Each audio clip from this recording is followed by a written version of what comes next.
તો નમસ્કાર દર્શક મિત્રો, સ્વાગત છે તમારું અમારી આ યુટ્યુબ ચેનલમાં। તો મિત્રો, ફોરેસ્ટ ગાર્ડની હાલ પરીક્ષા ચાલુ છે, ત્યારે મિત્રો છે ફોરેસ્ટ ગાર્ડની પરીક્ષા 22 ફેબ્રુઆરીના રોજ જે યોજાણી હતી, તેમાં શિફ્ટ 1, 2 અને 3 ત્રણે શિફ્ટમાં જે પણ પ્રશ્નો પૂછાયેલા છે અને વિદ્યાર્થીઓ દ્વારા જે પ્રશ્ન આપેલા છે તે પ્રશ્નોનું સોલ્યુશન કરાવવાનો પ્રયત્ન કર્યો છે। વિડીયો જો તમને પસંદ આવ્યો તો વિડીયોને લાઇક કરજો, વિડીયોને શેર કરજો અને ચેનલમાં નવા હો અને ચેનલને સબસ્ક્રાઈબ ન કરી હોય તો સબસ્ક્રાઈબ પણ કરી દેજો। તો ચાલો મિત્રો, આપણે વિડીયોની શરૂઆત કરીએ। તો પહેલો પ્રશ્ન છે કે ઉતાવળે આંબા ન પાકે, આ કહેવત છે, તો તેનો અર્થ જણાવવાનો છે।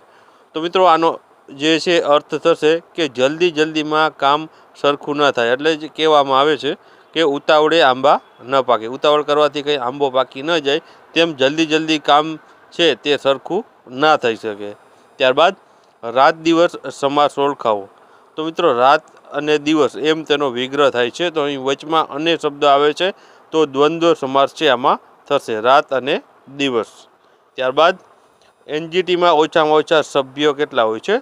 તો મિત્રો, અહીં ચોખવટ નથી કરેલી કે ન્યાયિક સભ્યો કે નિષ્ણાત સભ્યો, અથવા તો ઓપ્શન જે રીતના આપ્યો હોય તે રીતના જવાબ લખવાનો રહેશે।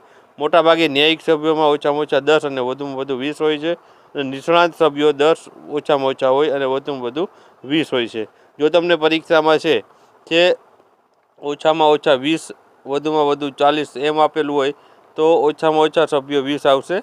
જો ઓપ્શનમાં જે રીતના તમને છે ઓપ્શન મૂકેલા હોય તે મુજબ જવાબ લખવાનો રહેશે।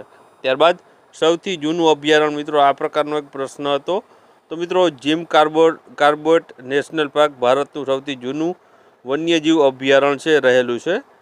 ત્યારબાદ આગળ આપણે વાત કરીએ તો ખેડા સત્યાગ્રહની સાલ પૂછવામાં આવી હતી કે કયા સાલમાં ખેડા સત્યાગ્રહ થયો હતો? તો 1918માં ખેડા સત્યાગ્રહ થયો હતો। ત્યારબાદ પ્રથમ ભારતનું નેશનલ પાર્ક, એવો કંઈક પ્રશ્ન મિત્રો પૂછવાનો હતો। તો ઉત્તરાખંડ રાજ્યનું નૈનીતાલ જિલ્લામાં આવેલો જીમ કાર્બેટ નેશનલ પાર્ક છે ભારતનો પ્રથમ નેશનલ પાર્ક તેને ગણવામાં આવે છે। ત્યારબાદ મેજર ધ્યાનચંદ ખેલ રત્ન એવોર્ડ 2023નો કંઈક પ્રશ્ન પૂછાણો હતો। તો મિત્રો, આ એવોર્ડ છે 2 વ્યક્તિઓને મળ્યો છે, ચિરાગ ચંદ્રશેખર શેટ્ટી અને રંકી રેડ્ડી સાત્વિક સાઈરાજ, આ બંનેને છે 2023નો મેજર ધ્યાનચંદ ખેલ રત્ન એવોર્ડ 2023 મળ્યો છે। ત્યારબાદ અરવલ્લી જિલ્લો છે કયા જિલ્લામાંથી છૂટો પડ્યો છે? આવો પ્રશ્ન હતો। તો મિત્રો, આમાં જવાબ આવશે 15/8/2023ની અસરથી સાબરકાંઠા જે જિલ્લો હતો તેમાંથી વિભાજિત થઈ નવીન અરવલ્લી જિલ્લો છે અસ્તિત્વમાં આવેલો હતો, અને તેનું મુખ્ય મથક મિત્રો છે મોડાસા રાખેલું છે। ત્યારબાદ આગળ વાત કરીએ તો સીપુ નદી કઈ નદીની પેટા નદી છે તેવો પ્રશ્ન હતો। તો મિત્રો, સીપુ નદી એ ગુજરાતના બનાસકાંઠા જિલ્લામાં આવેલી જે બનાસ નદી છે તેની એક ઉપનદી રહેલી છે। ત્યારબાદ વિશ્વ પ્લસ એકતા તેની સંધિ આપણે છે તે કરવાની હતી, તો તેમાં મિત્રો જવાબ આવશે વિશ્વેકતા, આ પ્રમાણે છે તેની સંધિ જોવા મળશે। ત્યારબાદ એક સિંગી ગેંડો ક્યાં જોવા મળે છે? એવો કંઈક પ્રશ્ન હતો। તો મિત્રો, ભારતની વાત થાય તો ભારતમાં એક સિંગી ગેંડો છે તે બ્રહ્મપુત્ર નદીની દલદલીય જે ક્ષેત્રો એટલે કે વિસ્તારો આવેલા છે તેમાં છે એક સિંગી ગેંડાઓ છે જોવા મળતા હોય છે। ત્યારબાદ આગળ વાત કરીએ તો જિસકી લાઠી ઉસકી ભેંસ જે કહેવત છે તે જણાવવાનું છે તેનો અર્થ। તો મિત્રો, જિસકી લાઠી ઉસકી ભેંસનો અર્થ થશે જે શક્તિશાળી હોય છે તેનું જે છે તે ચાલે છે। ત્યારબાદ ગાંધીજીની જન્મ તારીખ મિત્રો પૂછવામાં આવી હતી। તો ગાંધીજીનો જન્મ મિત્રો 2 ઓક્ટોબર 1869માં થયો હતો, અને પોરબંદર જિલ્લામાં છે તેનો ગાંધીજીનો જન્મ થયો હતો। ત્યારબાદ બોરસદ સત્યાગ્રહને લગતો કંઈક પ્રશ્ન હતો।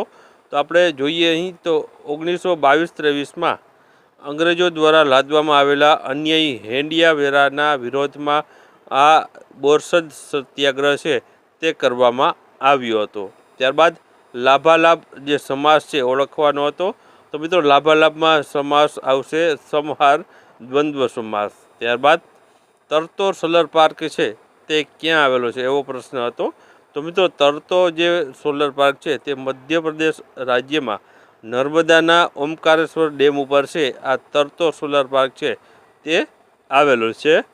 ત્યારબાદ આગળ વાત કરીએ તો બંધારણનો અનુચ્છેદ 45માં કેની જોગવાઈ છે તેવો કંઈક પ્રશ્ન હતો.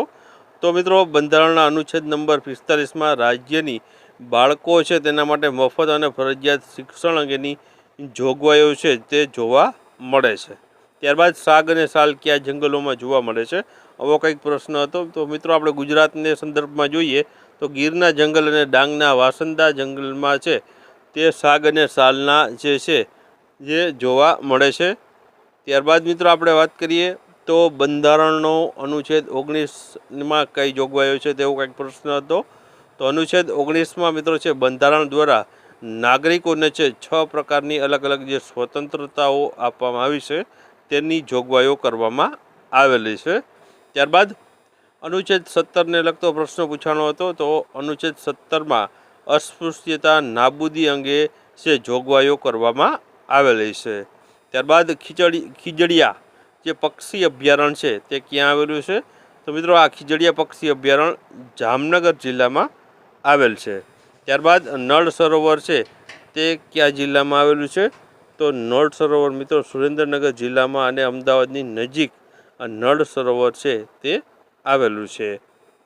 ત્યારબાદ આગળ વાત કરીએ તો ગાંધીજીએ જે મીઠાનો સત્યાગ્રહ છે તે કઈ જગ્યાએ કર્યો હતો એવો કંઈક પ્રશ્ન પૂછાણો હતો. તો મિત્રો અહીં મહાત્મા ગાંધીએ પોતાના 78 જેટલા વિશ્વાસુ સ્વયંસેવકો સાથે આ સત્યાગ્રહની શરૂઆત કરી હતી.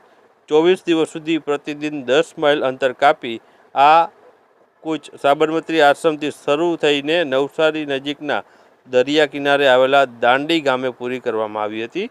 તો મિત્રો આ છે સાબરમતી આશ્રમથી આની શરૂઆત થઈ હતી અને છે નવસારીના દાંડી ગામે છે આ પૂર્ણ કરવામાં આવ્યો હતો.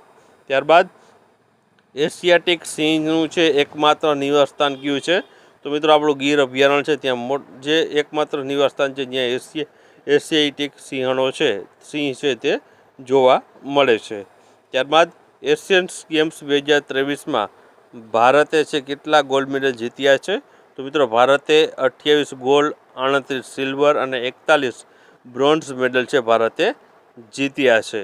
ત્યારબાદ આગળ વાત કરીએ તો નેશનલ ગેમ્સ 2023નું આયોજન કયા રાજ્યમાં થયું હતું? તો મિત્રો 2023માં જે નેશનલ ગેમ્સ યોજાણી હતી તેનું આયોજન ગોવા રાજ્યમાં કરવામાં આવ્યું હતું. તો મિત્રો આ હતા જે 22 તારીખના રોજ જે પણ છે શિફ્ટ 1, 2 અને 3 યોજાણી હતી તેના પ્રશ્નોના સોલ્યુશન જેટલા પણ પ્રશ્નો આપણે છે વિદ્યાર્થીઓ દ્વારા મળ્યા હતા તે તમામ પ્રશ્નોનું સોલ્યુશન કરાવવાનો પ્રયત્ન કર્યો છે. વિડીયો પસંદ આવ્યો હોય તો વિડીયોને જરૂરથી તમારા મિત્રો સાથે શેર કરજો અને ચેનલને સબસ્ક્રાઈબ ન કરી તો સબસ્ક્રાઈબ કરી દેજો. આવા બીજા વિડીયો પણ આપણી ચેનલમાં છે તે રેગ્યુલર મૂકવામાં આવતા રહેશે.